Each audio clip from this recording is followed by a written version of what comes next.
ओवैसी साहब यहाँ आ रहे हैं, ओवैसी साहब आंसू बहा रहे हैं यहाँ आके, तो एक बयान लोकसभा में नहीं दे सकते? ये तो है। नहीं, कहाँ लोकसभा में कहाँ बयान दिया है? किसको लेकर? नहीं, आजम खां को लेके लोकसभा में कोई बयान दिया है कि आजम खां के साथ ये अत्याचार हो रहे हैं वहाँ, ये जास्ती हो रही है आजम खां के साथ? मुस्लिमों के मुद्दों पे क्या बोलते हैं? वो तो जो बीजेपी उनसे कहती है वो बोलते हैं, जो जिसमें बीजेपी को फायदा होता।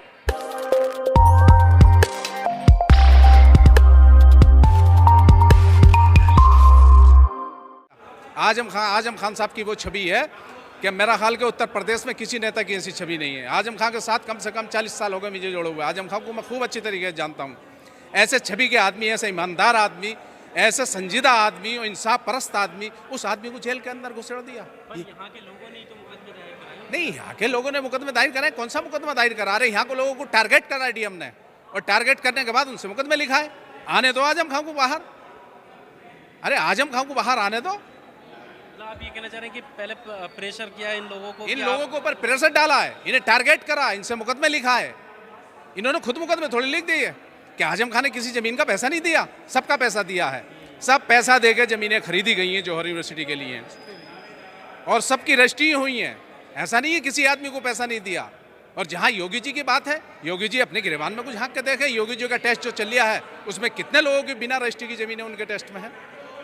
अच्छा, आजम खान को लेकर जो विपक्षी दल हैं, जो मुस्लिम को साधने के लिए आए हैं, चाहे ओवैसी हो या कांग्रेस के इमरान प्रतापगढ़ी हो, वो भी इस तरह की बात कर रहे हैं। वो ये कहते हैं कि अगर आप दूसरी पार्टी में जाओगे तो यही हाल होगा। इस तरीके से अपनी हिस्सेदारी के लिए आप इस तरफ आओ। तो ओवैसी के इस तरीके के यूपी में आने से क्या लगता है? समाजवादी में बराबर है। देखो, एक बात सुनो, समाजवादी पार्टी आजम खान साहब ने बनाई है, आप जानते हैं अच्छी तरीके से।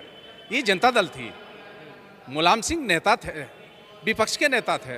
मुलायम सिंह को आजम खान लेके आए। ये समाजवादी आजम खान ने बनाई, आजम खान की पार्टी है ये। आजम खान के साथ ये आंसू बहाने के लिए आना, ये खाली आजम खान को, आजम खान के परिवार में, अखिलेश के परिवार में फूट डालना, ऐसा नहीं है। आजम खान का परिवार नहीं जानता हो ये क्यों आए हमारे यहाँ। और यही लोग तो, अगर जब ओवैसी साहब यहाँ आ रहे हैं, ओवैसी साहब आंसू बहा रहे हैं यहाँ आके, तो एक बयान लोकसभा में नहीं दे सकते? ये तो है। नहीं, कहाँ लोकसभा में कहाँ बयान दिया है? किसको लेकर? नहीं, आजम खां को लेके लोकसभा में कोई बयान दिया है कि आजम खां के साथ ये अत्याचार हो रहे हैं वहाँ, ये जास्ती हो रही है आजम खां के साथ? और मुस्लिमों के मुद्दों पर तो वो बोले ना। मुस्लिमों के मुद्दों पे क्या बोलते हैं? वो तो जो बीजेपी उनसे कहती है वो बोलते हैं, जो जिसमें बीजेपी को फायदा होता। वो गिनाते हैं कि एक अकेला मैं शख्स था जिसने ट्रिपल तलाक का विरोध किया, जिसने जो कानून सरकार ला रही है उनका विरोध किया, बाकी जो नेता थे। हम विरोध कोई नहीं कर रहे, हम विरोध करेंगे तो हमारी सुनी नहीं जाएगी। क्या जरूरत है विरोध करने का? क्यों विरोध कर रहे हैं? अरे क्यों विरोध कर रहे हैं? तुम विरोध करो, हम विरोध करें तो ये सरकार सुन लेगी? विरोध तो लोकतांत्रिक हक है आपका, क्यों नहीं कर? कहाँ सुन रही है? लोकतंत्र है कहाँ? लोकतंत्र कहाँ रह गया? संविधान कहाँ रह गया मेरे भाई? उस संविधान को तो बताओ, उस लोकतंत्र को बताओ कि ये लोकतंत्र रह गया। लोकतंत्र हमारा नारा है। सर ठीक है, लेकिन लोकतंत्र को जिंदा रखने के लिए आप घर में थोड़ी ना बैठ जाओगे, आवाज तो फिर भी उठाओगे ना। हम आवाज उठाएंगे, हमें जेलों में ठूस दिया जाएगा, हमारे ऊपर मुकदमे कर दिए जाएंगे। मेरे ऊपर 3 मुकदमे करे हैं, फिर मैंने धरने प्रदर्शन करे, मेरे ऊपर 3 मुकदमे करे। आवाज उठानी बंद थोड़ी ना कर दी। नहीं, हम आवाज क्यों बंद करेंगे? अरे ये हमारा अधिकार है, वही तो मैं बोल रहा हूँ। ये हमारा अधिकार है, हम इसे बंद नहीं करेंगे। ये लोकतंत्र है, ये लोकतंत्र का गला घोटा जा रहा है। बाकी लोकतंत्र इनसे मिटेगा नहीं, इनसे लोकतंत्र नहीं मिटेगा, यही मिट जाएंगे। अंग्रेज आए हैं हिंदुस्तान पर राज करने के लिए, आपको मालूम है कितने दिनों टिके? वो भी भाग गए यहाँ से, ये भी भाग जाएंगे यहाँ से। अंग्रेजों की तुलना क्यों करते हैं आप? अंग्रेजों की तुलना यूं कर रहे हैं कि अंग्रेजों ने इतनी बड़ी जास्ती जनता के साथ नहीं करी जितनी बड़ी जास्ती बीजेपी कर रही है। अंग्रेजों ने नहीं करी। अंग्रेजों के जमाने का धरना देखा आपने किसानों का? उन्होंने पट देसी धरने को समाप्त कर दिया, किसानों की मांग मान ली। देखा अंग्रेजों का आपने? अंग्रेज झुक गए किसानों के आगे, बाकी सरकार नहीं झुक रही है। किसान कमा के खिलाता है इन्हें, ये आराम से एसीयू में बैठ के खाते हैं। किसान मेहनत मजदूरी करता है और अपना खून बहाता है और अपनी खेती कमाता है, और जब इन्हें खिलाता है लाकर। कितना असर दिखेगा किसान आंदोलन का यूपी? किसान आंदोलन का इतना असर दिखेगा कि इसका सफाया होगा, इस बीजेपी का सफाया होगा, और इसका नाम लेने वाला नहीं होगा। आप गवाह हैं इस चीज के। आप बता देंगे 2022 के बाद कि इसका नाम लेने वाला कोई नहीं होगा इस बीजेपी का। फिर से हिंदुत्व के मुद्दे पे चुनाव लड़े। हिंदुओं को ज्यादा परेशानी है, मुस्लिमों को नहीं है इतनी। हिंदुओं को ज्यादा परेशानी है। हिंदुओं के साथ जितनी बड़ी जास्ती हो रही है, हिंदू बोल नहीं रहा है, और जो आदमी बोलेगा नहीं, जो खामोशी इख्तियार कर लेगा, आप जानते हैं उसकी खामोशी बड़ी खतरनाक होती है। हाँ, उसकी खामोशी बड़ी खतरनाक होती है।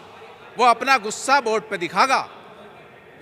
जब आने वाला चुनाव होगा सन 2022 का, तब देखना उसका गुस्सा। क्या मुद्दे होंगे जो वो बदलाव चाहेंगे, क्या मुद्दे होंगे? बदलाव क्या? अरे ये हिटलर शाही देख नहीं रहे आप? लोकतंत्र देख नहीं रहे? कहाँ रह गया लोकतंत्र? कहाँ किसी की आवाज़ सुननी जा रही है? कहाँ किसी की मानी जा रही है? कोई सुनने के लिए तैयार नहीं है। अधिकारियों को लूटने के लिए बिठाल दिया।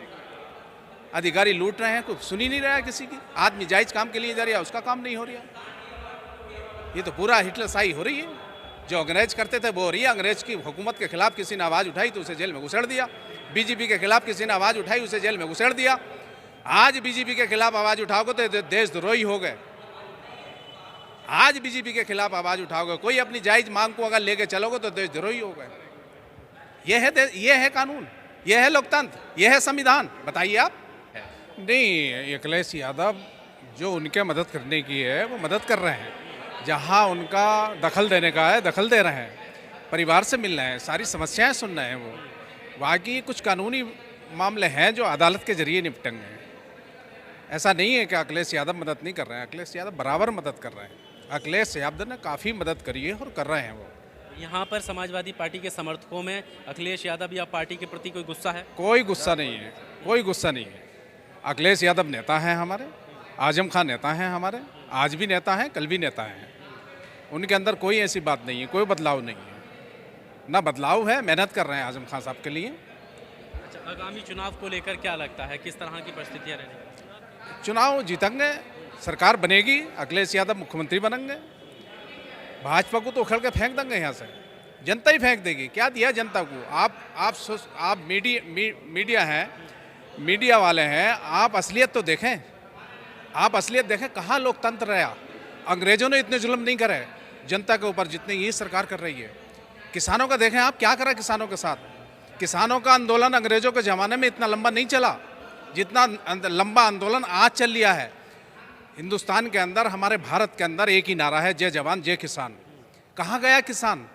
जवानों के साथ अत्याचार, किसानों के साथ अत्याचार।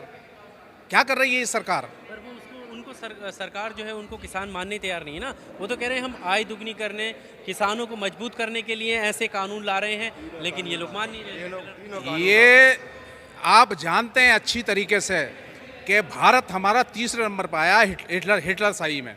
तीसरे नंबर पे, पहला उत्तर कोरिया और दूसरा एक मुल्क और है, और तीसरा हमारा भारत।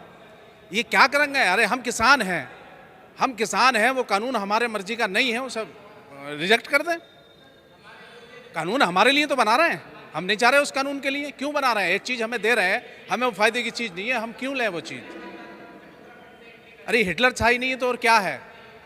आप पढ़े लिखे लोग हो, आप जानते हैं अच्छी तरीके से कि तीसरे नंबर पे भारत आया है हिटलर शाही में। पर वो जो कहते हैं प्रधानमंत्री सबका साथ सबका विकास और विश्वास, वो इसलिए कहते हैं कि मुस्लिम माइनॉरिटी जो है हमारे देश में, उनको लेकर कहा जाता है कि कहीं ना कहीं अलग थलग रह जाते हैं, इसलिए वो विश्वास की बात करते हैं। आपको विश्वास नहीं है? नहीं, सारा देश जान लिया है ये। वो कहते कुछ हैं, करते कुछ हैं। मोदी जी कहते कुछ हैं, करते कुछ हैं। किसका साथ करा उन्होंने? किसे विकास दिया? कितने बेरोजगार रोजगार से लगाए उन्होंने? किसका साथ दिया? किसी का साथ नहीं दिया। कहने का काम उनका कुछ और है, करनी कुछ और है, और लोगों को समझाना कुछ और है। झूठ बोलते हैं। अब झूठ की राजनीति नहीं चलेगी, और सिर्फ एक ही बार झूठ की राजनीति चलती है। झूठ की राजनीति एक ही बार चलती है। तो दूसरी बार भी देखो पूर्ण बहुमत से ज़्यादा सीटें लेकर। ना ना ना, आप देख लिया, पब्लिक ने, जनता ने देख लिया कि ये झूठे हैं, मक्कार हैं, ये मक्कारी कर रहे हैं, ये तानाशाही कर रहे हैं। तानाशाही से देश नहीं चलेगा, तानाशाही से राज नहीं चलेगा। यूपी के कार्यकाल को कैसे देखते हैं योगी आदित्यनाथ के कार्यकाल? यूपी में तो वो गुंडागर्दी है। आप देख रहे हैं कि महिलाओं की इज्जत आबरू सुरक्षित नहीं है, खाली महिलाओं की। कहाँ रहा लोकतंत्र? पूरे उत्तर प्रदेश में कितने जिला पंचायत अध्यक्ष बने मुस्लिम? एक बताइए आप। मुस्लिम कितने जिला पंचायत अध्यक्ष बने? एक को बताइए, एक बताइए आप। क्या फला बन गया? जबरदस्ती करी है उनके साथ, जबरदस्ती उनके वोट डाले हैं, छीने हैं वोट, उनके वोट छीन के जबरदस्ती डाले हैं, पर्चे नहीं भरने दिए, भगा दिया वहां से, उनके ऊपर मुकदमे कायम करें। ये राजनीति होगी? अरे ऐसी राजनीति तो कभी नहीं करी। योगी जी कहते हैं गुंडा मुक्त प्रदेश। ये गुंडे कहाँ से आ गए? अरे भाई, ये गुंडे कहाँ से आ गए जिन्होंने गुंडागर्दी करी? बताइए आप, कहाँ से आ गए ये गुंडे? जब गुंडा मुक्त प्रदेश कर दिया तो ये गुंडे कहाँ से आ गए जो जबरदस्ती छीन छीन के वोट डाले हैं? पर्चा नहीं भरने दिया उन लोगों को, लोकतंत्र का गला घोट दिया, संविधान को ताक में रख दिया। ऐसे सरकार चलेगी? इसे कहोगे कि योगी ने अच्छा काम करा है? कौन सा काम अच्छा करा है योगी ने? एक काम बता दें आपके, ये काम अच्छा करा। मोदी सरकार कहती है कि डबल इंजन की सरकार है, और डबल इंजन की सरकार से जो है यूपी वासियों को बहुत फायदा हो। कितना फायदा हो? यूपी वासी तो बर्बाद हो गए, बर्बाद हो गए। थैला हाथ में आ गया, कारोबार वाले थैला हाथ, जो कारोबारी लोग थे उनके कारोबार पट हो गए, जो किसान हैं वो बर्बाद हो गए, आत्महत्या करने के लिए तैयार हैं, महिलाओं की इज्जत सुरक्षित नहीं है, आम आदमी खुद सीना तान के नहीं चल सकता, गुंडा बदमाश चलेगा। कहाँ गया? कहाँ वो प्रदेश गया कि जिसे कह रहे हैं कि हमने गुंडा मुक्त प्रदेश कर दिया, गुंडों को सबको भगा दिया यहाँ से। कौन सा गुंडा भाग गया? ये गुंडे कहाँ से आ गए? अरे भाई ये बात बताइए, गुंडे कहाँ से आ गए जिन्होंने जबरदस्ती छीन छीन के वोट डाले हैं जिला पंचायत में, जिन्होंने पर्चे नहीं भरने दिए, पर्चे फाड़ दिए, मीडिया वालों ने दिखाया, टीवी पे लोगों ने देखा, आप लोगों ने दिखाया। कहाँ से आ गए ये गुंडे? ये कहीं बाहर से आ गए, दूसरे प्रदेश से आ गए क्या? शरीफ आदमी को गुंडा बना दिया।